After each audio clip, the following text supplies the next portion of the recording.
All right, Jen, why don't you start us off? Go. We know what the numbers say, but after watching yesterday's film, what concerns you most heading into the final quarter of the season? Well, we got to make a turn here, and we have to. The things that we've been focusing on, we've got to see the results that we need to get done here, and so our players know it, and our coaches know it. We got to keep staying with it, and we know we made some progress last week. It didn't show up like we wanted to. Maybe I'm thinking about maybe it's a bigger deal. It's going to take a little bit longer than 1 week to flip something we wanted to flip. So we'll see what happens. Bob? Yeah, Pete, I guess what's been different these last 4 games and maybe that 4 game stretch, when you won those 4 games and the run defense and everything was playing really well? Well, it's for whatever reason, since the Tampa game, we haven't been as sharp as we were earlier, and there's some things that we've done, that in growing from that time, but teams have adapted. We got to keep adapting too. We got to keep getting better and making sure that we're staying ahead of it. It's been it's been frustrating, that we haven't been able to write the stuff that we know. I mean, there's no mystery here. We know what we got to do. We just got to get it done. Michael Sean? Pete, how's Al Woods? He's got a sore Achilles today, and it looks like, from what we could tell, that there's somewhat of an old injury, but it's not the Achilles rupture type of thing. But he's got a sore Achilles today, so we'll need to see what happens, see how he goes this week. And one more, if I may. Sure. Right now, does your team have an identity, and if so, what is it? Yeah, I don't think we've captured, recaptured what we had a month ago, and we're talking the right way. We know what we want to be and how we want this to happen, but you got to show it. We know what we're shooting for. Thank you. Curtis? Yeah, Pete, with your offensive rushing attack, what do you think has kind of gone against you there? Obviously, the injuries had some impact here this week. The guy's not available, but where do you think the success on the ground game's kind of gone for you guys? We've found our way into a kind of an inconsistency here of getting started at the line of scrimmage. Some of our stuff we haven't been able to get popping like we have. We've seen a lot of big plays come out of this run game that kind of have gone away for a while here, and we got, that's not what we want to rely on, but yet they've been good to us, and so we got to hit our spots. We got to hit our landmarks right. Got to get it right and make sure that we're taking advantage of it. We need more turns. We need to run the ball more, and so we need to make our conversions to give us our chances to do that. I think we ran the ball 7 times in the first half. Ain't enough. Masvida? Yeah, hey Pete, in situations like this, how much do you lean on the veterans? Do they have to say anything? Just or talk more about accountability in situations. Our everybody is part of the thought of getting right and getting on it and all that, but there are certain guys that have a better voice and a more familiar voice to lead with, and those guys, they're available to do that, and they have been doing it. We got to answer it with the direction that they're leading us in. Then I had one more if I could sneak in there. Abe Lucas, just after the game, talked about he was already looking forward to Thursday. Can you just talk about his temperament and kind of how he's been in all the changes this year? Yeah. First off, he was hurt last week. He hurt his elbow pretty significantly, but said from the very start, he said, "I'm going to make it. I'll be all right. I'll make it to the game and I'll play." And kind of gave you a real veteran perspective and response, and then he did it. And he played well, and we protected the quarterback well against these guys, and both tackles did a good job. So Abe has been he's been a real surprise that he's been so steady and so mature about handling what's going on. So I can understand that he's fired up about being grew up here, seeing a Thursday night game here at the stadium and all that will be I'm sure it'll be a big thrill for him. Thanks. Tim? Pete, how's Kenneth Walker doing today? We're going to go day to day and see what happens here. We'll see how he handles the walkthrough today, and then we'll just take it one day at a time. Did he do? You had mentioned on the radio this morning doing a little bit of a workout with him. Has he done that already? No, that happens this afternoon. Okay. He worked out. He's been working out with the rehab guys, but I have not been on the field with him. Yeah, and then how is Shelby Harris feeling? He's still sick. Any feeling whatsoever about whether he can get back for Thursday?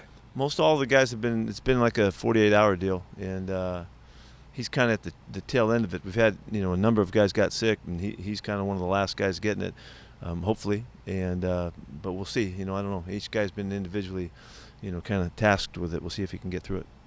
And then one more thing, you had mentioned about Al Woods playing out on kind of the 5 technique a little bit in the first half yesterday before he got hurt. What was the thought behind that? And is that kind of similar to what you did back with Red Bryant way back when? Yeah, it was. It was a similar thought. Put him at the point of attack as best we could, and see how he would handle that, how they'd handle him. He had a good start to the game. He did a nice job and factored in. It's unfortunate we didn't have him. Greg. Pete, I'm Go trying Army. Big win. Thank you. Why do you have Jordan Brooks where he plays and where Cody Barton plays where he plays? And is there any thought to switching them in the middle between Mike and Will and inside, weak side, all those kind of responsibilities? It's new to Brooks from last year, is it not? Yeah, but that's not in consideration right now. These guys, they have to flip sides for different calls and formations and things like that all the time. They have to be able to play each other's spots. That's what they really do. I mean, it's interchangeable. It's not a factor. That's not a factor. Okay. What can you did Al Woods yesterday? What can you do schematically that you haven't done yet to try to stop the run? Well, if we have some real gems, we're not going to share them with you right now. Yeah, We're playing that's Thursday true. night. Sorry. Sorry. Is it a matter though, Pete? The players yesterday talked about, it's just about manning up, and from safety down to defensive tackle, they said we just have to be more physical. Is that alone the biggest issue? Well, it wound up that in the fourth quarter. They were able to run the ball, fall forward, and keep making their yards, and we didn't knock them back enough to get off. I thought that they finished more physically than we did in that game, and we have to do something about that, and that's what they're talking about. Thank you. John Boyle. Yeah, Pete, on the radio this morning, you mentioned starting faster. That's not usually we hear you talk about the finish more than the start, but is that just in terms of not getting behind and getting teams in those situations where they can run it as much as they have? I'm not sure I know how I referenced that, but everybody would like to start fast, Yeah, I think you said you got to get ahead, not start faster. I'm sorry. That's a different thought. The thought there is that when you have teams that are really satisfied and hoping they can run the ball, if they're in the lead, it really plays into their strength, and that's what I was referring to there. People have been talking about the throwing game in the NFL and all that for all these last few years or whatever. Tell me about it now. Look how it's going and how teams are, so balanced. The best teams are so balanced and doing a nice job of running the football. It's really obvious. So, anyway, that's what that's referenced.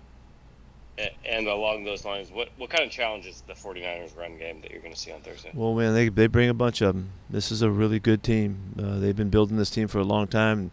The nucleus of this defense is together. Their linebackers have been playing for a number of years, and they're big play guys up front. Now they got Armstead back too. They've got a really good group, and it took them a while to put this thing together. They've always been good. They're at their best right now, though. That's where it starts. They have a really good commitment in the run game as well that allows them to look how well that Kyle's done with the changing quarterbacks. He's handled two major shifts here and been able to stay on course with their team because of the running game and a beautiful job of coaching the new guys as they come in. So it's really a good team. Brady. You've always described that 49ers run game as one of the toughest in the NFL to defend, just schematically. What makes it so? The versatility that they get from Jusic is what allows them to do so much. And I remember we talked about that he can play tight end or he can be out of the backfield and be a slot receiver and even an outside receiver, as well as being the lead blocker in the two-back running game. And normally teams substitute to tell you that they're shifting gears. They don't do that, and so that's why schematically they're the most challenging, because they have that flexibility because of such a unique player. Are they doing the same stuff with McCaffrey that they were doing before they got him? running They're game. doing wise? everything that they've ever done in the past with their running backs. He can do it all. The normal, being the backfield stuff, 2-back, 1-back stuff is just, nothing for him, nothing new for him. But they can deploy him out, whether they're putting him in motion or they shift him out and line him up outside. He caught a touchdown pass as an outside receiver, last week, and he's in the slot quite a bit too. So they're balancing out the targets and runs with him to really make you have to defend him all over the field. He's a fantastic football player, and he really makes the most of his opportunities. He really cashes in and kind of gets every inch that's available to him. Thanks. Bob? Yeah, Pete, what was your general assessment of Geno's play yesterday? And on that second interception with the, when he thought there was an offsides, I mean, is there anything he could have or should have done differently there? Or? Yeah, he could have, he could have been, he felt like he was certain he wouldn't have done it. He felt like they were offsides, but part of that is we talk about feeling the flash of the flag thrown on the outside, so that they know, and really kind of trusting. That's what tells you, that you have a free play, because you can get fooled, and in this case, that's because they didn't see it that way. We throw up it's just a Hail Mary shot because you can, and unfortunately it didn't work out. It's a really devastating play for us, and for that to happen. Curtis? Yeah, Pete, I don't know how much you've been able to watch yet, but what has been your thoughts of Brock Purdy in the limited time you've seen him? It hasn't seemed like Kyle's been shy to let him rip it. No, exactly. That's exactly right, Curtis. They threw the heck out of the football last week. It was first time out, and then again this week, and displaying, demonstrating that they trust him. I mean, you can't see it any other way. They trust the guy, and what a remarkable, amount of improvement he must have made to put himself in that position with so little and limited playing time. He must be a terrific practice player and all that. I think it really speaks to Kyle and running the offense, and because he's not going to take chances and be risk-taking with the guy. He's doing what the guy can do, and he's done it really well. It's a really impressive start. All right, last question, Greg. Pete, do you have the players to run the scheme you want on defense, run defense? Sure we do. Sure we do. We can always, we're always going to work to get the best guys we can possibly get, but our guys, by this time, we know what our guys can do, and we're putting them in those positions the best we can. All right, thanks, everyone.